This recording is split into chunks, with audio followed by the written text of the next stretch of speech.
Have you noticed the Good Hard Story podcast is gloriously free of ads or sponsorships? My team and I are able to bring you these conversations because of generous supporters. And that support doesn't end with the podcast. My nonprofit, Hope Heals, is making hope accessible to people of all abilities, online and in real life. We're consistently creating faith-based, real talk resources like the Good Hard Story podcast and my monthly Hope Note.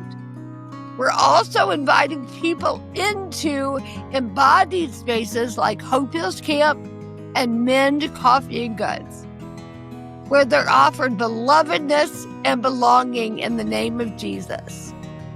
If this podcast or any Hope Heals resource has helped you find hope in your own story, would you help us share that same hope with others?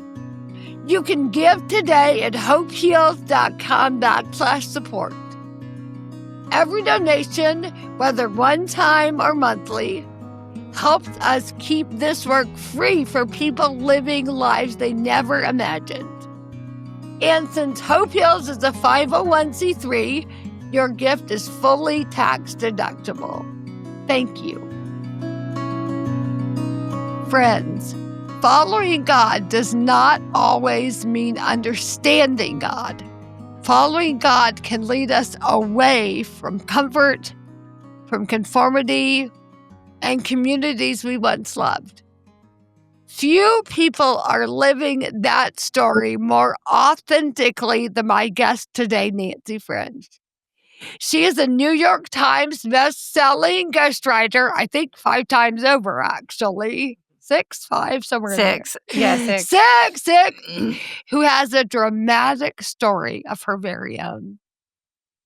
Nancy has been both abused and alienated by the people she trusted most.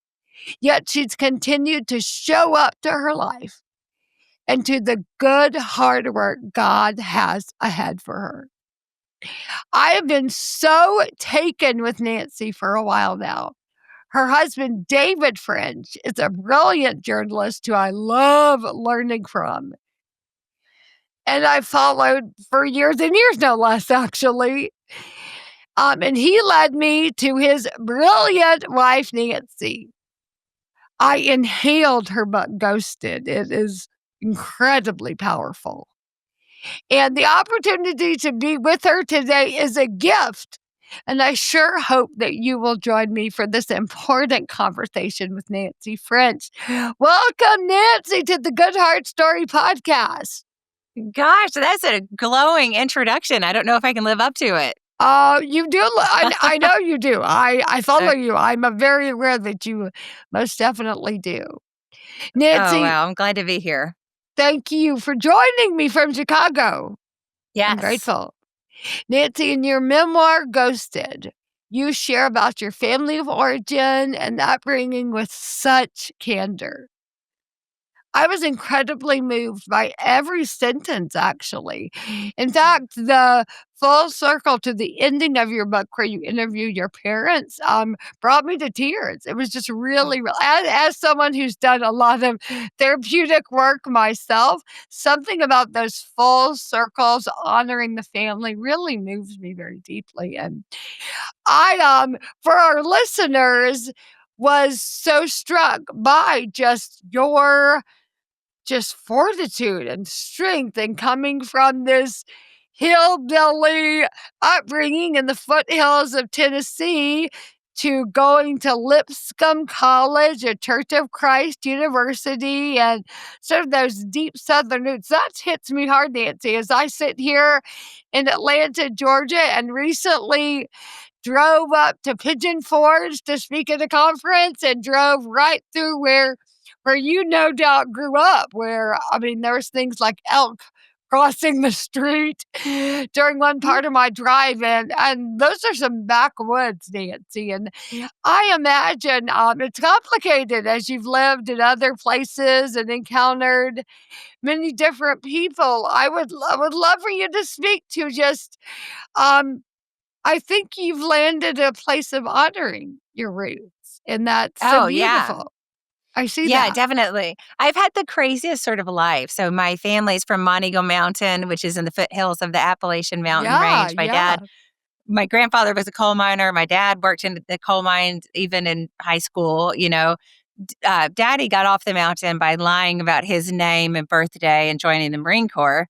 But then later, when I was born, they raised me in rural Kentucky and Tennessee, and so I like to joke that I have both the hillbilly and the redneck experience, so the totality of that. Uh-huh, And then yeah.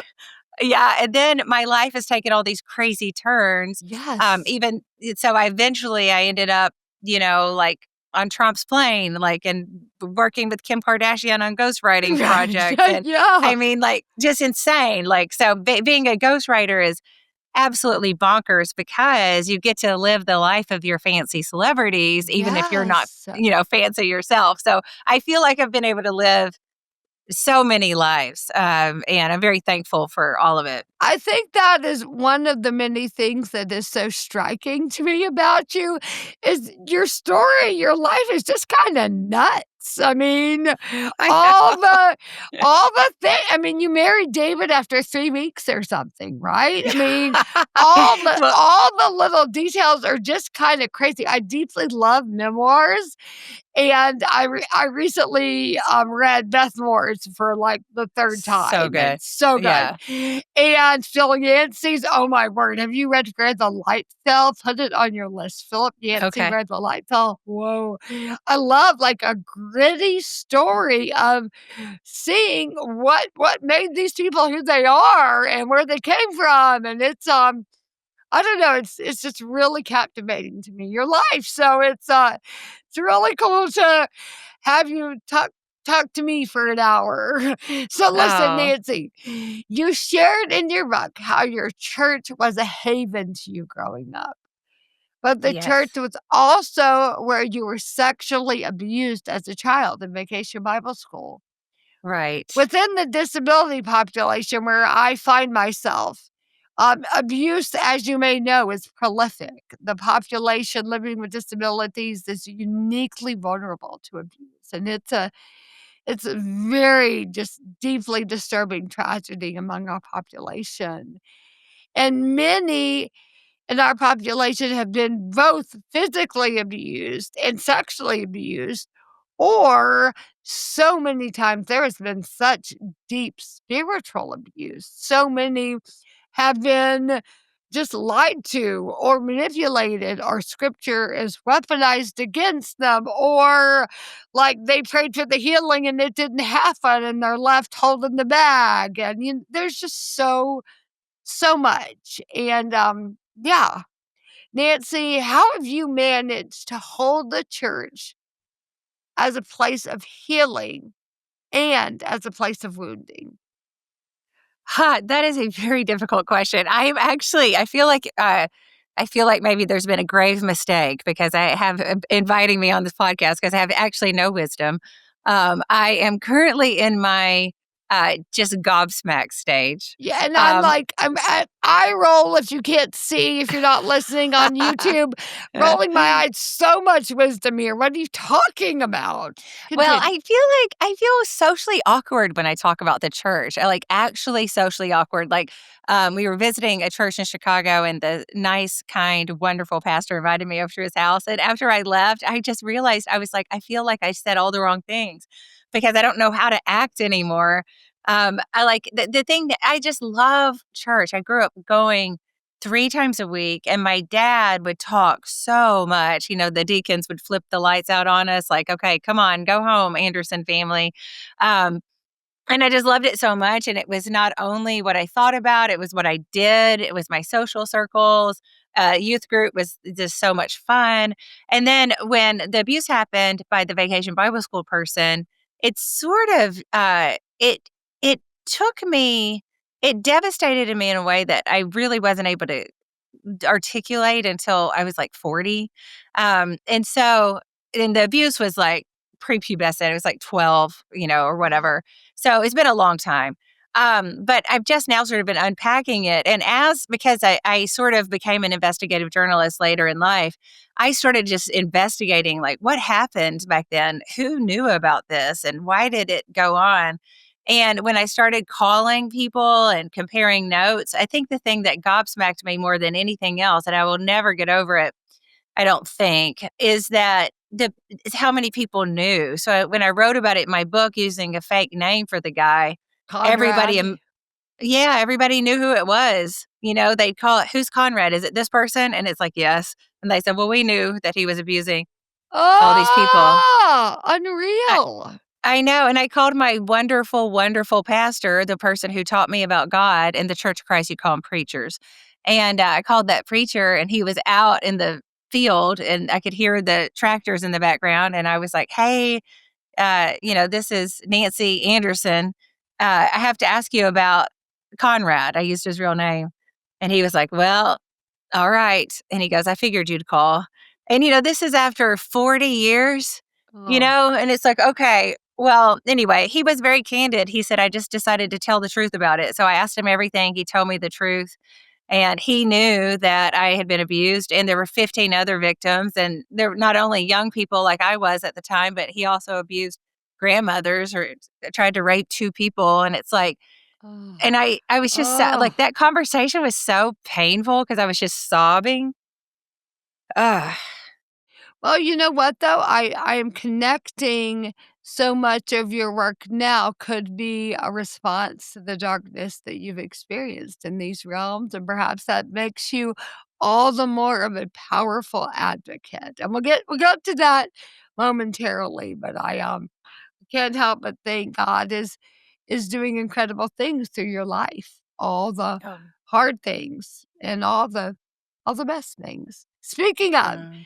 Nancy, you met David in your college years at a time when the Christian faith of your childhood was in total crisis.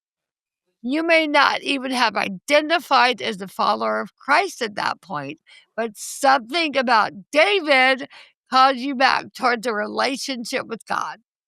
What Right. was it? What was it about David that drew you in so powerfully? Okay, y'all, David French is amazing, I and know, I know, I you know know. it. Yeah, y'all get to experience him now through his columns, but at the time, so I met him when I was 20.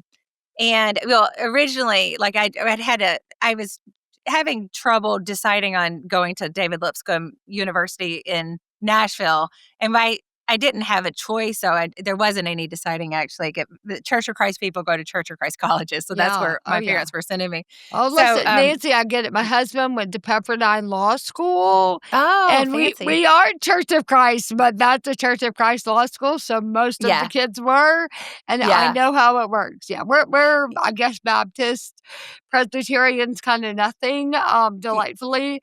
So I get yeah. it.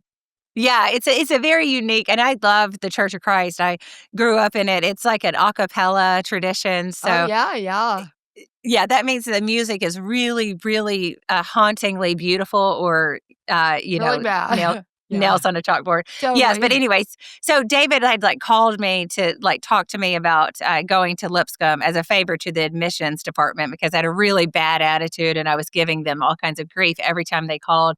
And at one time, I was like, "I don't wanna go to Lipscomb because I wanna go to law school," which was a lie. And, "You can't get into a good law school if you go to Lipscomb." And the guy was like, "Well, my friend David French just graduated from here and he's at Harvard Law School. Is that good enough for you?" And I was like, "Oh, yeah, Harvard was one of the places I was considering." Couldn't even spell Harvard. Yeah. Didn't even want to go to law school. It was just complete. Funny.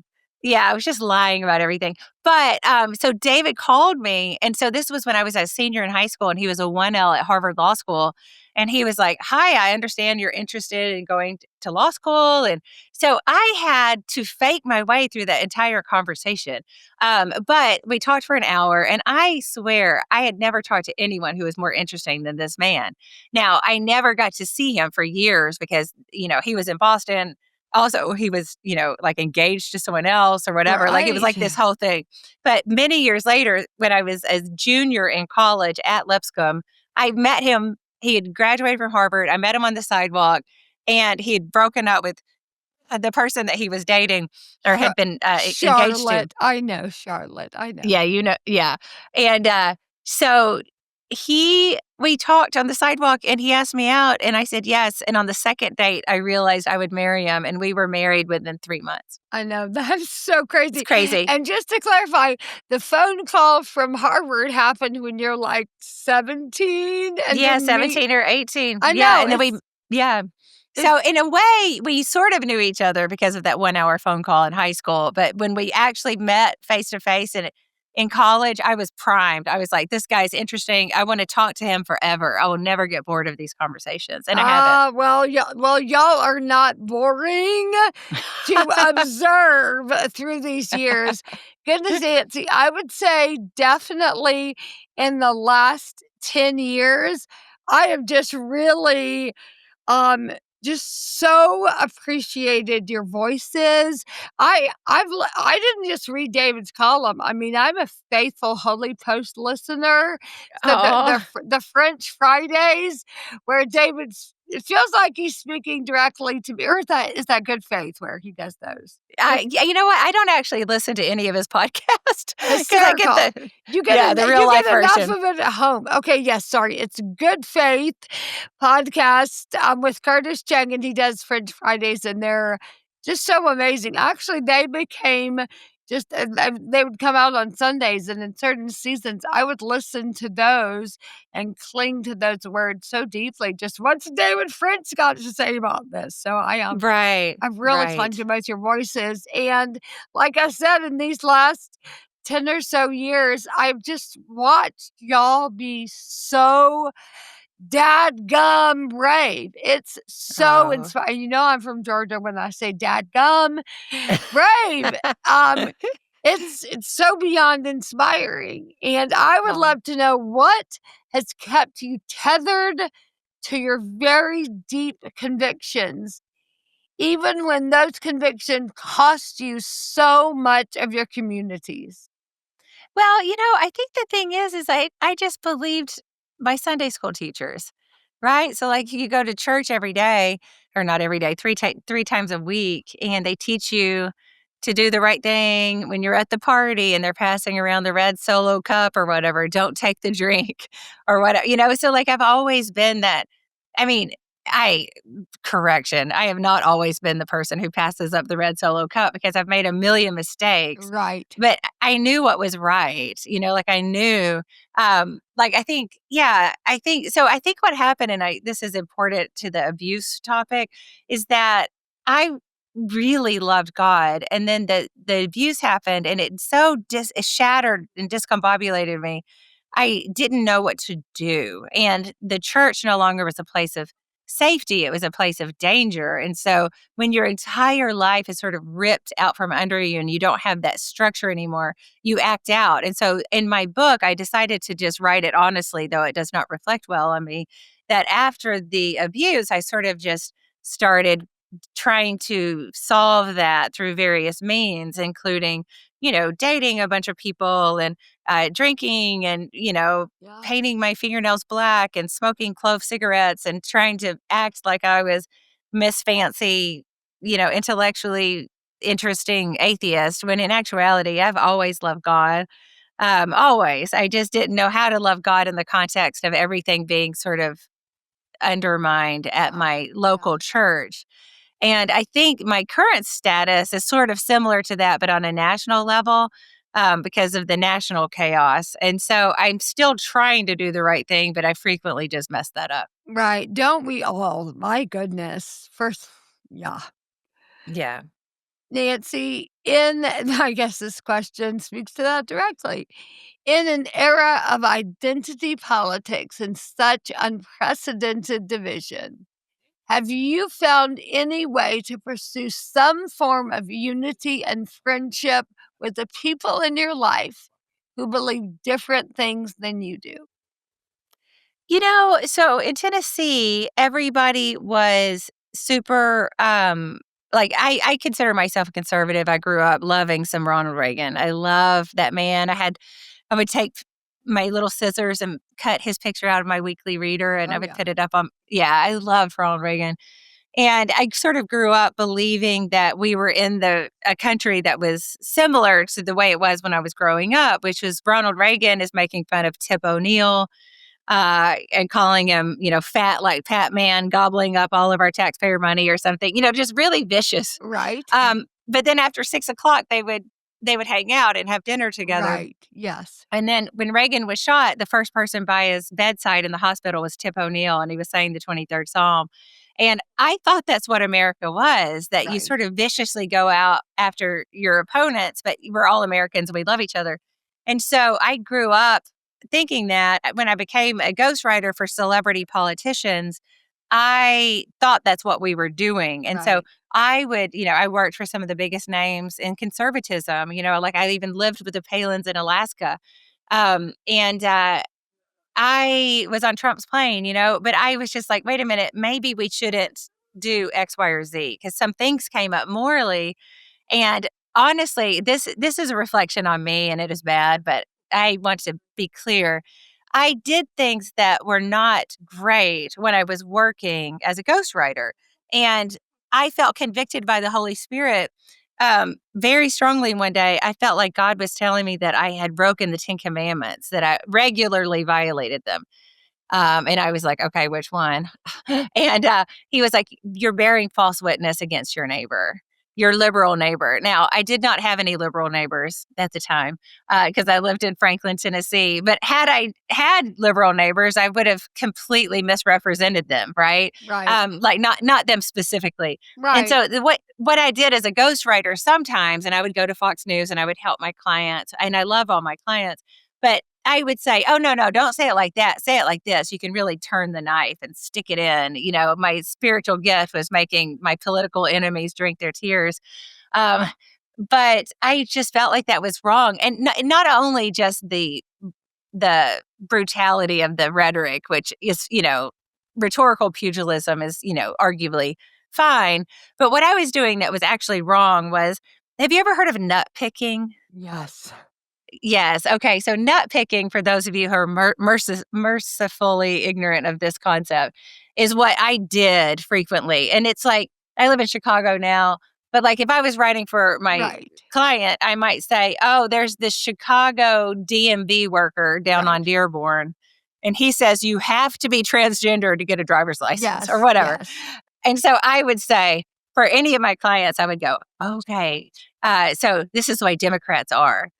They, and it's like they're they, whatever. And it's just some random weird guy at the DMV in Topeka or whatever.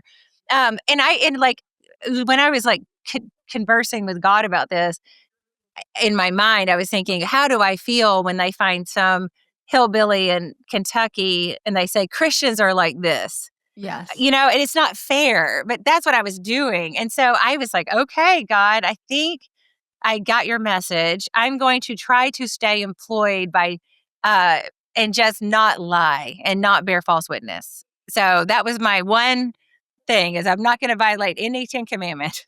And eventually I was fired by everybody, or I had to quit, because people don't want you to be a ghostwriter who's pushing back.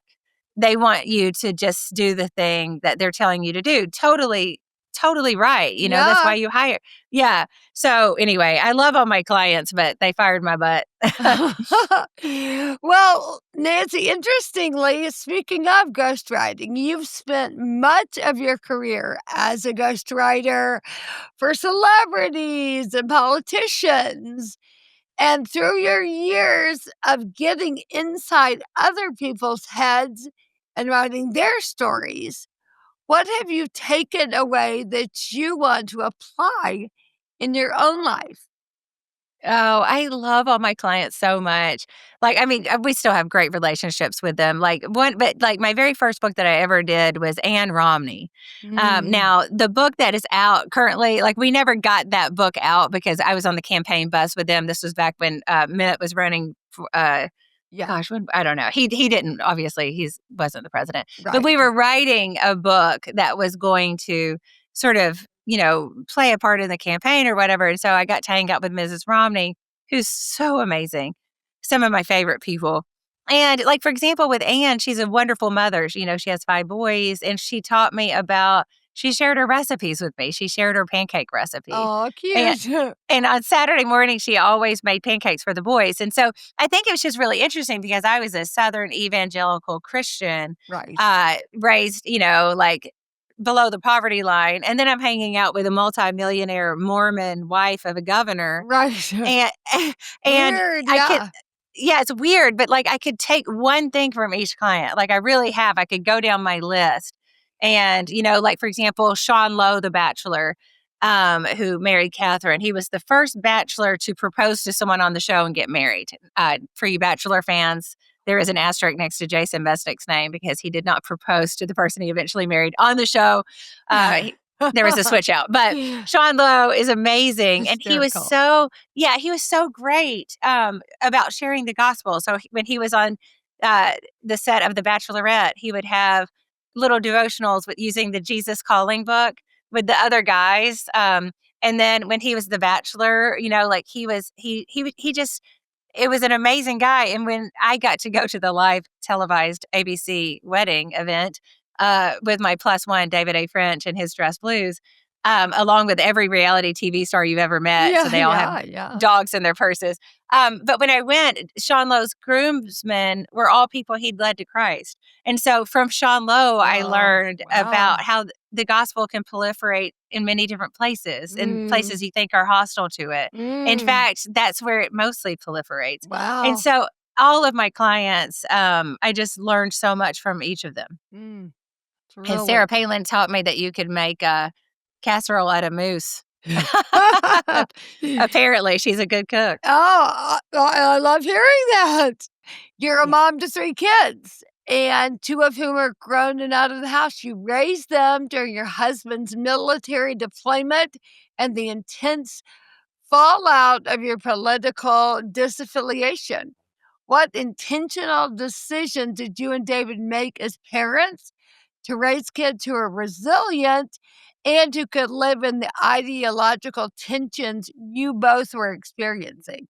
Oh, that's an interesting question. So I think, first of all, just the decision to join the Army and be deployed during a war that's like a huge decision. So when my kids were approximately like 6 and 4, we were involved in Iraq, and the war was raging, and there was a recruiting shortfall. And my husband, who was this Harvard educated attorney, comes home and says he wants to join the Army and be deployed during a war. That was a quite shocking experience. And so I supported that. There was something that happened where it was very obvious that this was God's will for our family. And so, it's very hard in America to raise kids who aren't like spoiled and entitled. Right. Because, we just have so much. And so, like when our kids were, I think he was deployed when the kids were 8 and 6. I had to have real conversations with them about the truth of what was happening. So freedom isn't free. We have no guarantee that he's going to be okay, right? I never said to them, he's definitely coming back in a year. And in fact, his unit suffered more casualties than any other unit in the military. It was during the surge. It was awful. And he came home a different person. He is not the man I married. He's a different person.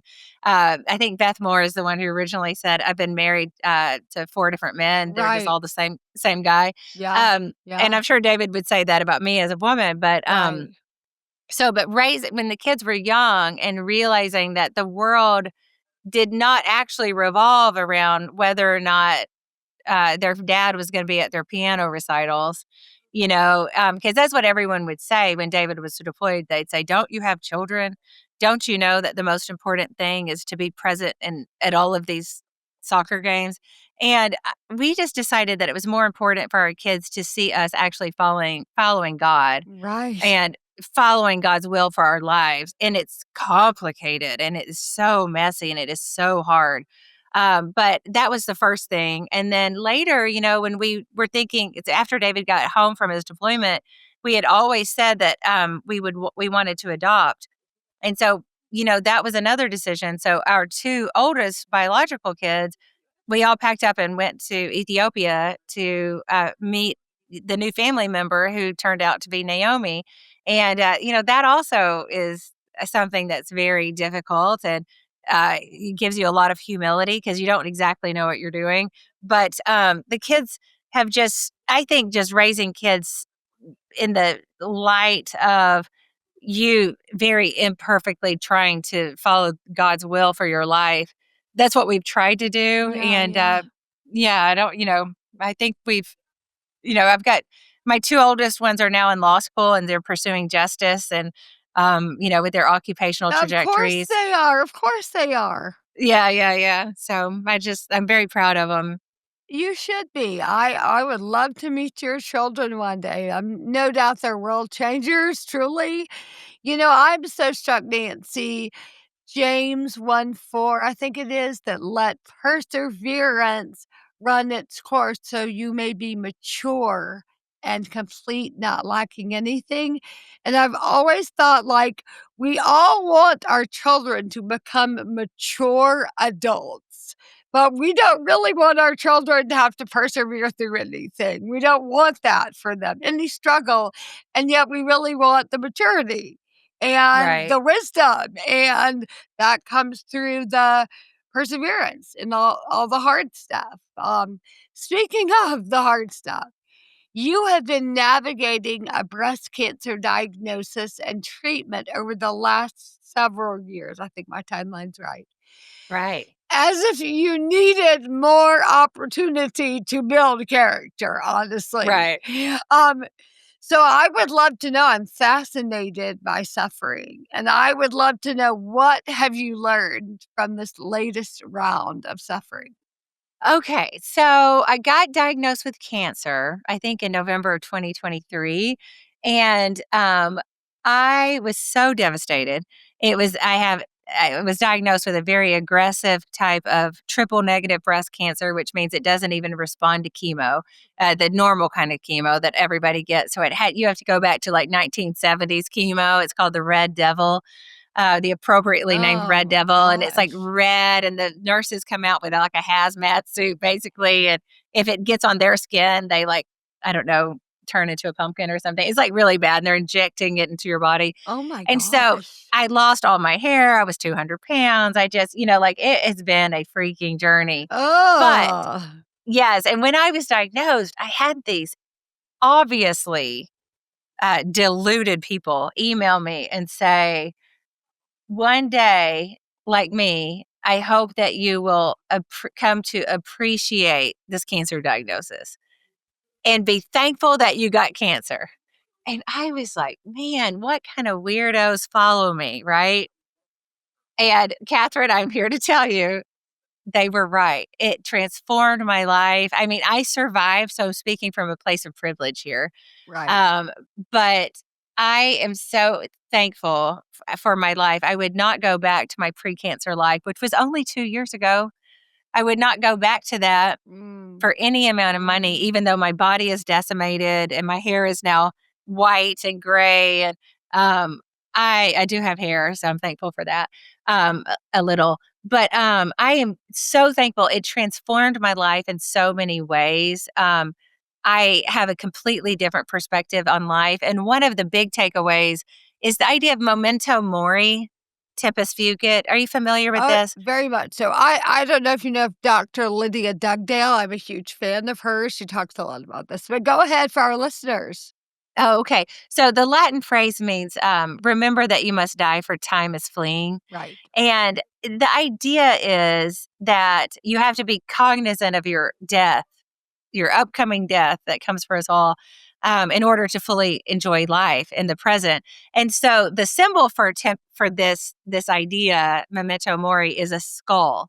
There's three things. It's an hourglass that's running out of time, a skull, or wilted flowers. And you see this in art all the time. If you look at Van Gogh's flowers, they're all wilted. Frequently, you see like portraits of kings, and they have this skull on their desk, and you're like, why would they have a skull there? Every tattoo in a biker gang with a skull, that's what that is. They might not know it. But and actually my whole family was thinking about getting a memento mori tattoo, because it's changed our lives so much, just having death breathe on you. Winston Churchill said something like, there's no better feeling in the world than being shot at missed. I feel like I'm in that feeling right now where I'm so thankful to be alive, and I Yeah, yeah.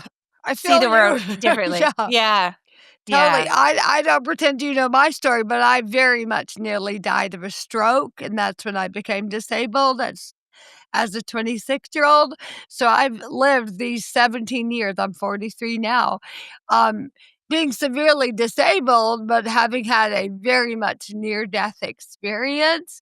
And I can say, yeah, with assurance, I am so with you that evidently on the other side of the survival, there is this ability to love who you've become.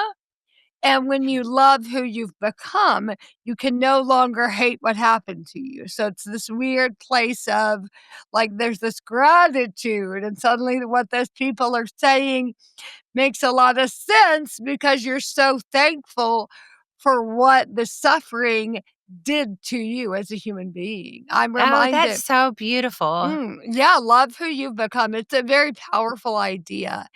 There's this growing body of research around post traumatic growth that actually PTSD, of course, is entirely real, but also PTG is very real. That some people from their tragedies actually grow and develop different abilities and strengths and a differing level of character formation, all because of their terrible trial. And I think you're in that category, so am I. And Mm, what a gift. Years later, what a gift. And doesn't mean it right. wasn't absolutely horrific. It was. And he wants to go Right. back. I don't want to do it Right. again, but I love who I've become. So there's a Right. gratitude. Well, and I have a 2-year, so I have, if I can make it 2 years. So I've Mm. made it 1 year and like a year and a half. So I'm Uh, still trying to get out of that window where yeah. it's really dangerous. But yeah, so I know that life is so freaking complicated and unpredictable, but I'm just very thankful for today. Absolutely. I'm reminded, I think it's Ecclesiastes 7, verse 2, that it is better to go to the house of mourning than the house of feasting because death is the destiny of every man. And I so love that we should live with the awareness that death is real. And when it's almost like we're given this second chance to do life. And Right. it's beautiful. So I'm so glad you're here to do it, Nancy. Oh, me too. Nancy, I was so moved by the end of your book. Um, when you talked about how you had been wholly ghosted, that was so striking. I cried reading it. It was beautiful. Um, Mm. would you share this beautiful nugget and truth with our listeners? Yeah, so my book Ghosted has 3 meanings. Number 1, I was a ghostwriter. Number 2, when I decided not to lie as part of my occupational, requirements, I got ghosted by my communities that used to really pump us up and love us and say, "These are the best Christians that we know." And then we were like, okay, so we were ghosted from these communities, which is very painful, but, the right thing. And then third, the Holy Ghost. And I felt like God was just, I'm not deconstructing. Right, I'm not, I just love God. I love God so much. I'm so discombobulated about the church. I don't even know what is going on right right. now. I feel so upset about so many Oh things. gosh, yes. Yeah, the list is long, Yeah, but I love God so much. And in my book, I tried to be as honest as I could about God, because a lot of times people can't deal with the suffering part of it. They can't deal with the complexity. Sometimes God does stuff that's so baffling and weird. Um, you just can't, deal with it, right? And it's like, I don't even know. So in my book, I decided to write it as honestly as I possibly can. so that I would never be invited to a church to speak on it because I would be so theologically wacky, right? So I included the stuff in my book. So, like, we had people have prophecies over us. We had David's Harvard Law School Christian Fellowship. They had a prophecy over David was healed of an incurable disease once, and Listen, just Nancy, crazy stuff. I think you've been in too many like communities that aren't. I mean, I should say this. I happen to think the disability community is the place to be because Yeah, everything's okay. All the weird stuff, like whatever. People are just glad you're in the room and alive today. right. Like all these dumb things don't matter. But anyway, proceed. No, I get it. No, but like a lot of times, especially like educated, Right, of like course. educated, wealthy Christians do not talk about the Holy Spirit. Like, it's sometimes as if the Holy Spirit has anything to do with your actual life, but Right. in many moments of our lives, God has shown up in the most dramatic, head-scratching, jaw-dropping ways, and I look back and over the course of my life and as I become more and more discouraged about the church, I have been so invigorated by God, and Mhm. I'm not even the type of person who thinks, "Oh, well, you can love God and not go to church," although that's obviously true. I want to go to church. I want Right. to go. Oh, I me want too. the I want the potlucks and the little old blue-haired ladies, cutting out the newspaper clippings of your kids. Like, I want all of that. Um, Totally. yeah, so but, I just feel very as one thing about writing a book that you can attest to is when you look back and you look at your whole life, you can see the hand of God just over and over and over, Mm. and I will never deny that. And I will never not know God's love for me. I just feel it to the core of my soul, even if the church is angry at us or, doesn't like, whatever the things we say. I totally understand that. But I feel very, very as close to God as I possibly can, though I feel like I'm holding on to Christianity by my fingernails. I'm still here.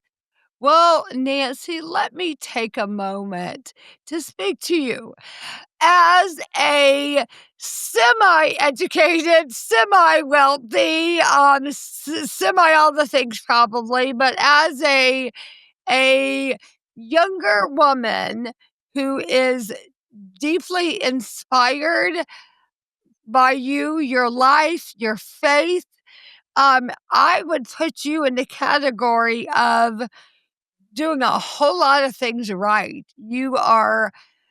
I mean, what you are doing is wanting to walk with Jesus and not turning away and not, yeah, making decisions based on what other people think.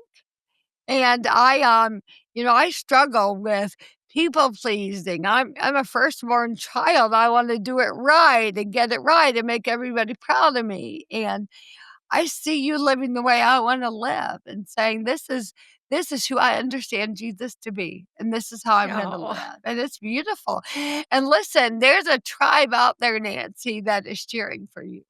And that is Oh. so proud. Maybe you don't even realize that people are saying, wow, look at what they are doing. Look at what they are saying. Look how they are responding and are deeply inspired. So I want you to receive that um, God is so on the move and active in your story as you are a willing vessel.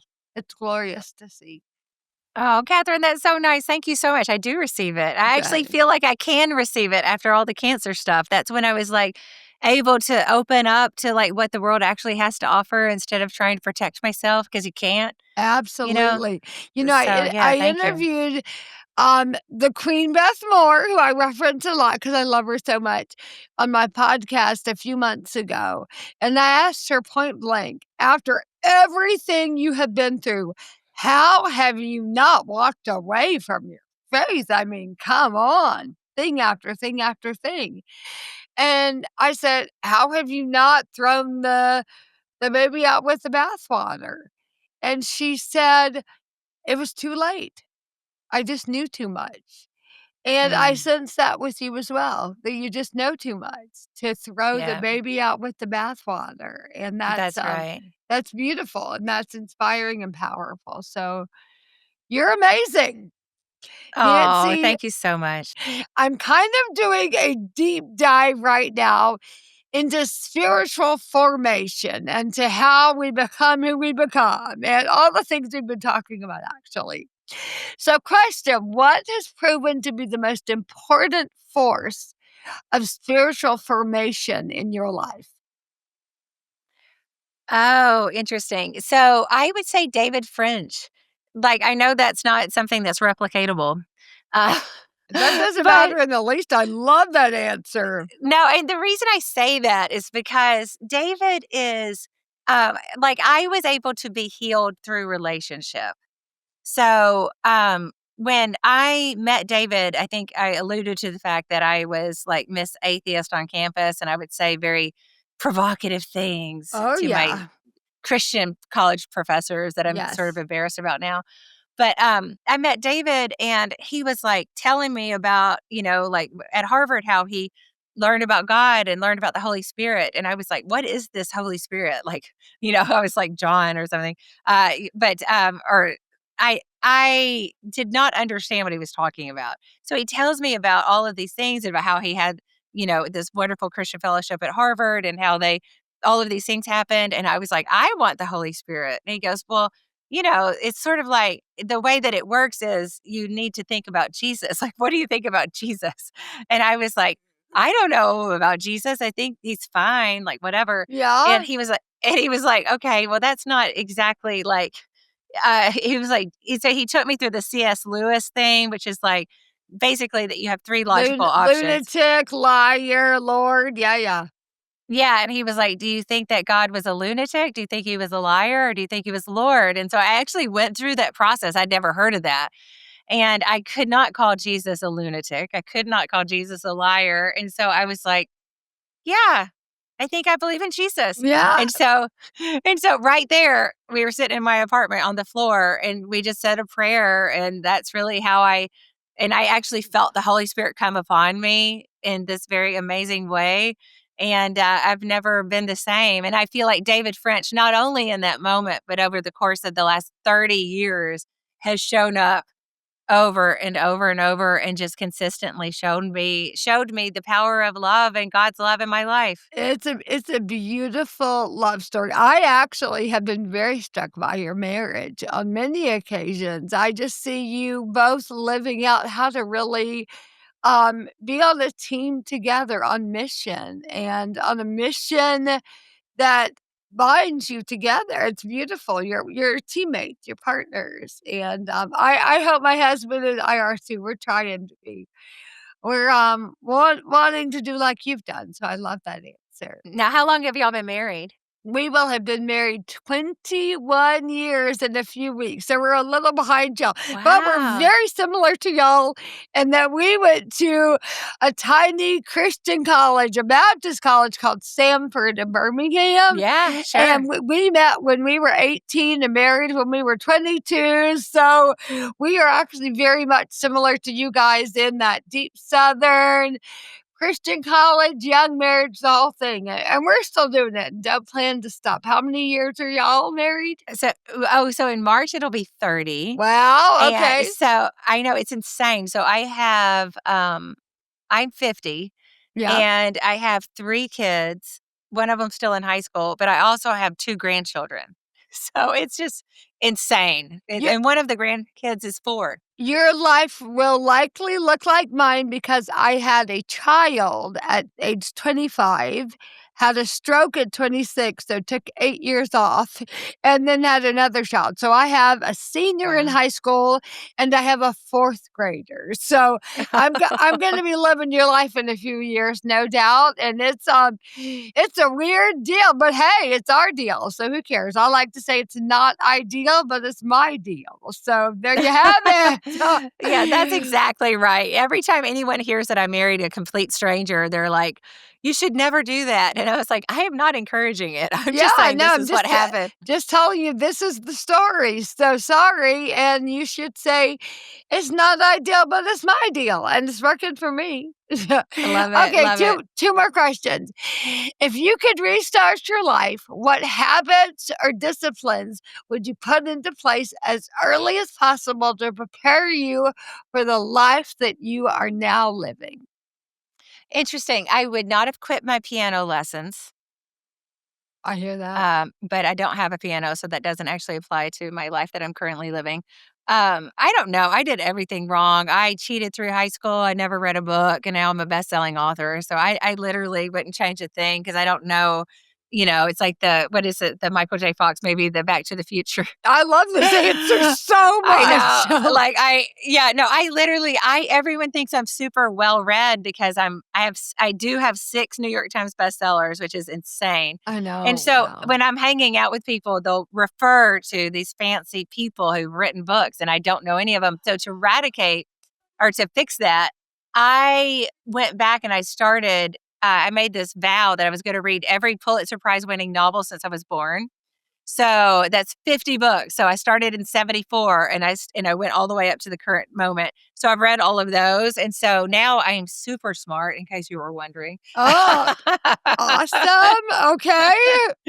But that was a really fun project. But like I made all of the mistakes of like, sort of cheating myself out of an education, but that was all due to the trauma. I was just really actually messed up, and now I'm just messed up, but now I'm better read. Yeah. That's amazing. I really want to do that, but I think it would be, yeah, like how many years did it take you to read 50 books like Maybe that? about 2 years, because these were some snooze fest too. A lot of these Okay. Pulitzers are not. I would not recommend this project. I can give you the short list. There were like 4 that were worth it. I'll send Okay, them to you. good to Yeah. know, Nancy. So, Nancy, the title of this podcast is the Good Hard Story Podcast, and the idea, and for a huge amount of our listeners, this would really resonate, and maybe with you as well.